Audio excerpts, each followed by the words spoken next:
जिस गाड़ी में सपा का झंडा समझो होगा कोई जाना पहचाना गुंडा। उन्हें इस प्रकार की बात किसी राजनीतिक व्यक्ति पे नहीं उछालना चाहिए था। ये यथार्थ है, उन्होंने ये देखा है तो उनका बोलना सही है। सपाइयों का ऐसा चरित्र है। योगी जी को इस तरीके का वक्तव्य नहीं देना चाहिए, क्योंकि समाजवादी झंडा लगा के हर आदमी गुंडा नहीं है। मैं मौजूद हूँ इस समय आजमगढ़ के कलेक्ट्रेट पर। एक दिन पूर्व ही यूपी के मुख्यमंत्री योगी आदित्यनाथ आजमगढ़ आए थे और उन्होंने एक ऐसी बात कही जो यहाँ पर काफी लोगों के बीच चर्चा का विषय रही। उन्होंने कहा कि जब सपा की सरकार थी तो एक नारा ये चलता था कि जिस गाड़ी पे सपा का झंडा उस पे बैठा जाना पहचाना गुंडा। अब इसको लेकर आजमगढ़ के लोगों की क्या राय है, इस बारे में हम बात करते हैं यहाँ के बुद्धिजीवियों से, तमाम समाज के वर्ग के लोगों से कि उनकी क्या कहना है इस मामले में। 6 दिसंबर बाबा साहब भीमराव अम्बेडकर के परिनिर्वाण दिवस पे एक ऐसे अवसर पे योगी जी आए हुए थे जो उत्तर प्रदेश के बड़े ही जिम्मेदार और बड़े ही उत्तर प्रदेश नामी ग्रामी प्रदेश है, वहाँ पे आए हुए थे। देखिए, किसी भी राजनीतिक व्यक्ति को वैसे पहला तो उनका मैं उस पर कंडम करना ये चाहता हूँ, उन्हें इस प्रकार की बात किसी राजनीतिक व्यक्ति पे नहीं उछालना चाहिए था। और दूसरा मैं कहना चाहूँगा कि सपा में ये हैबिट है, वो तो बात अलग है। जो समाज, हर समाज जानता है कि सपाइयों के मन में या सपाइयों के सत्ता के समय में केवल उन्हीं की चलती है। ये बिल्कुल बात सही अगर तालमेल किया जाए, लेकिन राजनीतिक व्यक्ति को खुले मंच पे इस प्रकार की बात नहीं कहना चाहिए।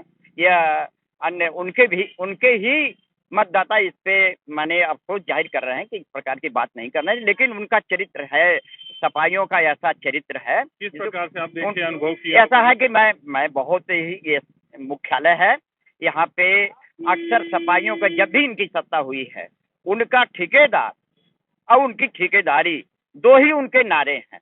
ठेकेदार और ठेकेदारी। विकास की बात तो तभी करते हैं, जोड़ लेते हैं कि अगर वो काम नहीं कराएंगे तो पैसा कहाँ से आएगा, कमीशन कहाँ से आएगा। इस नाते ठेकेदार और ठेकेदारी उनका मुख्य मुद्दा होता है। और मैं इससे ज्यादा नहीं कुछ कहना चाहता हूँ। आपको बहुत बहुत धन्यवाद। ये थे वरिष्ठ अधिवक्ता आजमगढ़ के तेज बहादुर यादव जी। और हम आगे और लोगों से भी राय लेते हैं कि उनका क्या कहना है इस मामले में, जिस तरह से मुख्यमंत्री ने कहा था। क्या कहेंगे आप? देखिए, परम पूज्य योगी आदित्यनाथ जी महाराज ने आजमगढ़ में जो बोला यह यथार्थ है, क्योंकि पूरे 5 साल में, अभी कुछ बाकी है 5 साल में, लेकिन जिस तरीके से गुंडा माफियाओं का सफाया प्रदेश से हुआ है, वो कहीं न कहीं सपा की शासन की में पल फूल रहे थे।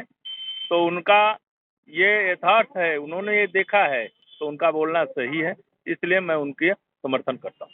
आप क्या कहेंगे? इन्हीं बातों से पूरा हम भी सहमत हैं आपकी बातों से। अच्छा, आप क्या नहीं, कहेंगे? हम पूर्ण रूप से सहमत नहीं है।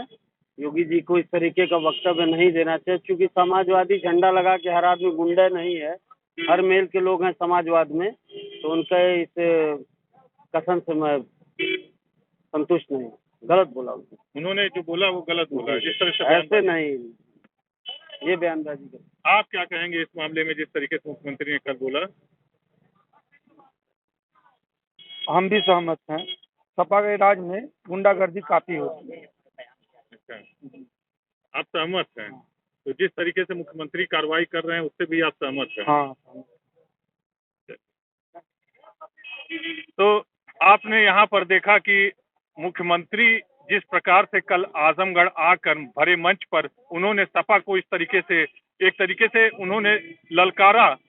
इसको लेकर आजमगढ़ में तमाम तरीके की चर्चा है, लेकिन कुछ लोगों का कहना है कि उनको एक राजनीतिक वरिष्ठ व्यक्ति होने के चलते इस तरीके का वक्तव्य नहीं देना चाहिए था। हालांकि कई लोगों का ये मानना है कि उनकी जो सपा की सरकार थी, उनके राज में गुंडागर्दी चरम पर थी, इसलिए मुख्यमंत्री ने उस मामले को उठाकर समाजवादी पार्टी के गढ़ पर एक तरीके से अखिलेश को भी चुनौती दी है।